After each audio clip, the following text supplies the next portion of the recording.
Well, that's one way to end a sad streak of some sorry September football. I'm Glenn Norton with JetNation Radio and JetNation.com. Be sure to log into JetNation.com where you can register and become a part of what is the most active Jets message board on the web as the Jets get in the win column week 2 against the Browns in what will go down as one of the most memorable games in Jets history. Trailing by a couple of touchdowns with just 2 minutes left, the networks are flashing the graphics. First Browns start 2-0 since 19 whatever. The game was over and done with. I saw Jets fans everywhere. They were thinking about turning the game off.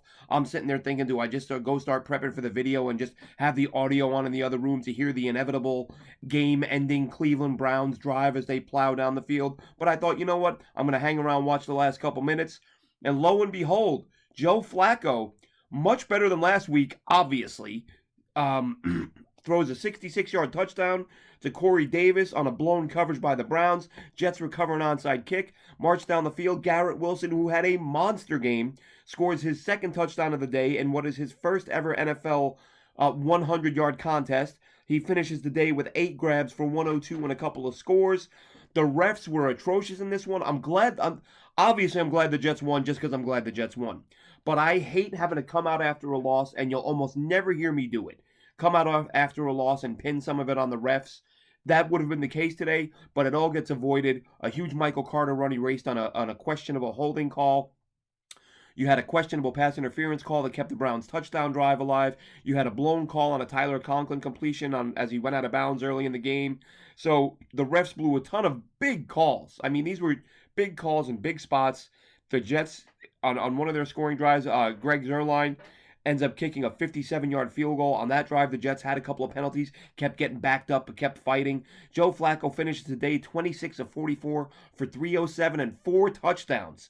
What a day for him. I know we killed him last week. I killed him last week. He was terrible last week.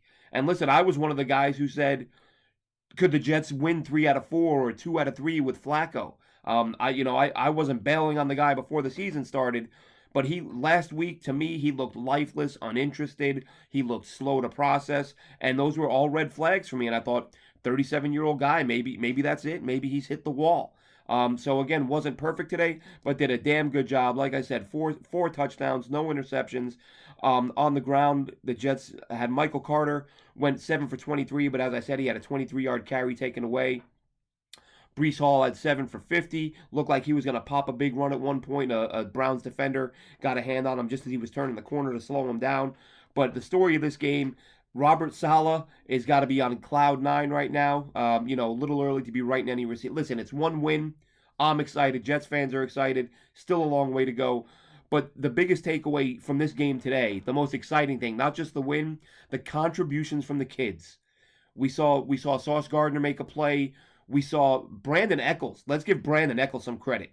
Sauce Gardner went out. Brandon Eccles came in to fill in for him and had 2 big stops or 2 big pass breakups at around the goal line to keep Cleveland out of the end zone. So Eccles comes in cold off the bench, makes a couple of huge plays. The game closed out on an Ashton Davis interception.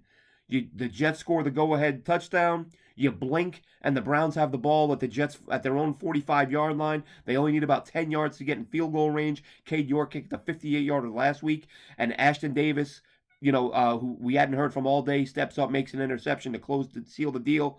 So nice game for him. Nice to see him step up and make a play.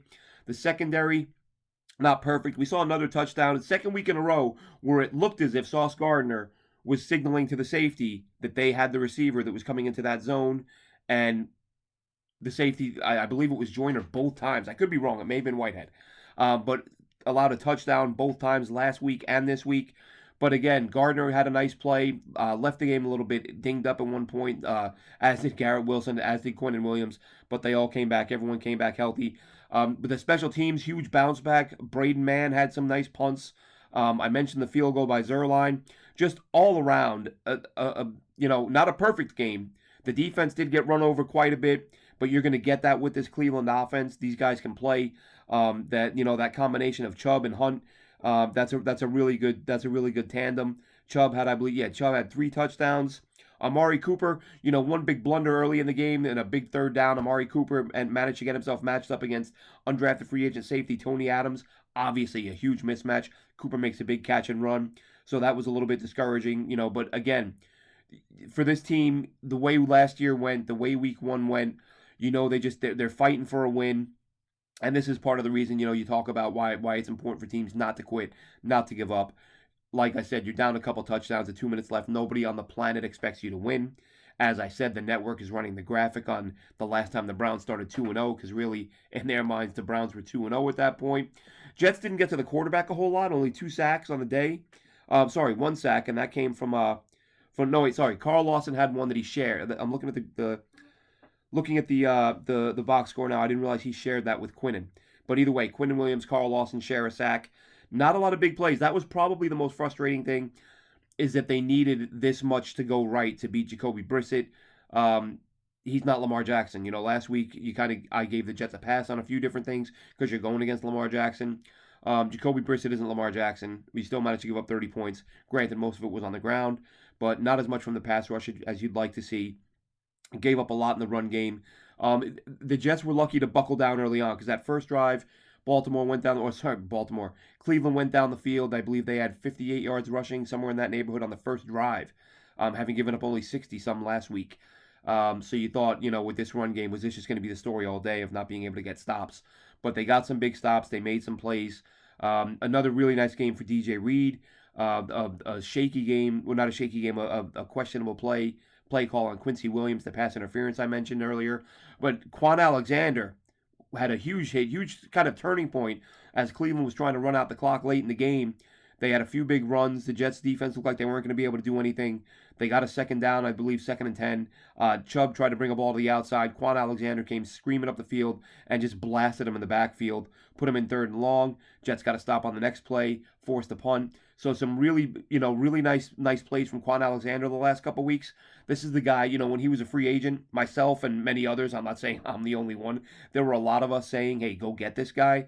And let's see what he's got left. Of course, he had the injury, he played a year with New Orleans, but he's looked fantastic through 2 weeks.